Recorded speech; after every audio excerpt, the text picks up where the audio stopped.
Alors, avec ce qui se passe au Sénégal aujourd'hui, on ne va pas quand même rester là, il faut quand même qu'on évolue. Le Sénégal ne va pas rester éternellement dans cette spirale de violence qui a déjà fait coûter la vie à 5 précieux citoyens, à 15 précieux citoyens, autant pour moi, 15 valables citoyens qui auraient pu être en vie et apporter normalement à ce pays.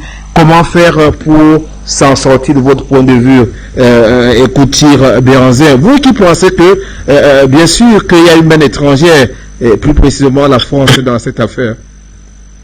Oui, alors, pour revenir à votre première question, je disais que, en tant que président d'une organisation internationale de défense des droits des humains et des droits des Africains, je ne suis pas responsable comment dire, de l'enquête que je n'ai fait que propager dans ma vidéo. Il faut savoir que quand je parle en disant que la France est responsable des morts au Sénégal en raison des équipements, de l'armement, des balles que la France fournit aux forces de l'ordre du Sénégal, c'est une enquête de plusieurs médias indépendants, de journalistes indépendants et d'organisations des droits humains qui ont publié ce rapport que l'État sénégalais ni la France n'ont démenti.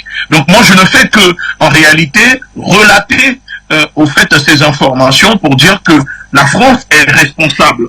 Et pourquoi pour moi, oui, la France est responsable? Parce que de un, vous savez que le Sénégal, comme la plupart des pays francophones, ne sont pas des pays indépendants, ce sont des pays intendants, où au Sénégal, il y a le stationnement des bases militaires françaises qui sont au Sénégal.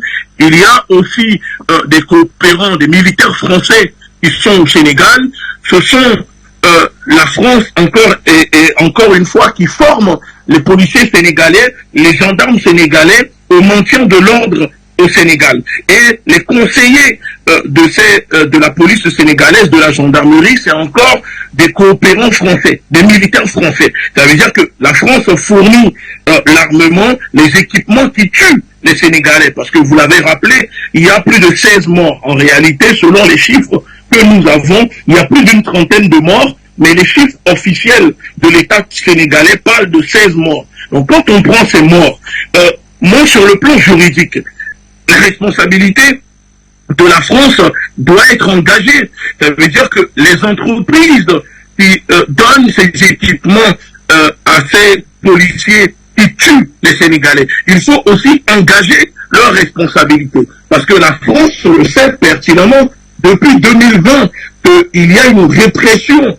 injuste au Sénégal qui coûte la vie à des Sénégalais. Et pourtant, la France continue de maintenir ses liens, que ce soit sa coopération militaire, et continue de fournir des équipements, des balles, de l'armement à la police sénégalaise, et pourtant ces armes tuent les Sénégalais. Donc pour moi, on ne peut pas accuser la police sénégalaise, on ne peut pas pointer du doigt Macky Sall et ne pas pointer du doigt la France et ses entreprises qui fournissent ces armes-là qui tuent les Sénégalais. Parce que sur le plan juridique, aujourd'hui, j'espère qu'il y a des avocats, des juristes sénégalais qui sont capables aujourd'hui de monter un dossier solide pour attaquer la France, attaquer les entreprises françaises, les amener devant la justice et obtenir gain de cause pour demander des dédommagements. Et ces dédommagements seront peut-être reversés aux familles des victimes endeuillées. Parce que vous savez, regardons un peu plus près.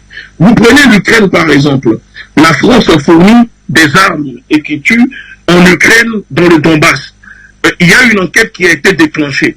Les États-Unis et la France s'indignent en disant que l'Iran fournit des armes à la Russie. Et que si l'Iran fournit des armes, il faut sanctionner l'Iran. Que si l'Afrique du Sud fournit des armes à la Russie, il faut sanctionner l'Afrique du Sud parce que supposons que ces armes fournies par ces pays que je viens de vous citer tuent des civils en Ukraine. Alors pourquoi dans le cas du Sénégal, depuis le début sur le continent africain, pourquoi on ne peut pas poursuivre et pointer du doigt la responsabilité juridique de la France et de ses entreprises qui fournissent des armes à l'État sénégalais, à la police sénégalaise, en plus de les former en maintien de l'ordre post-colonial, parce qu'on voit clairement que la façon dont la police sur le continent, dans nos pays, gère les maintien de l'ordre, on voit clairement que c'est la même manière que la police française le fait également en France. Alors pourquoi on ne doit pas pointer du doigt la responsabilité de la France?